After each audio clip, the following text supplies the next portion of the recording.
бар мұғалім жоғары бағаланады. Бұл тренинг дегеніміз ағылшын тілінен шыққан, райын деген сөзден шыққан ойын жаттығу. Яғни әр тренинг деген ойын болса, ойын жаттығуының өзіне тән ережесі бар. Сол ережені сақтай отырып, ұйымшылдықпен қатысады. Бірінші ортаға шығып алайық. Жарасып тұр.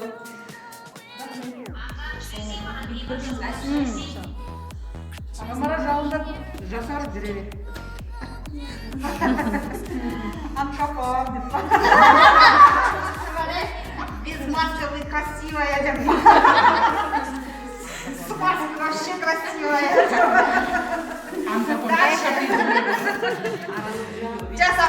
Танаш.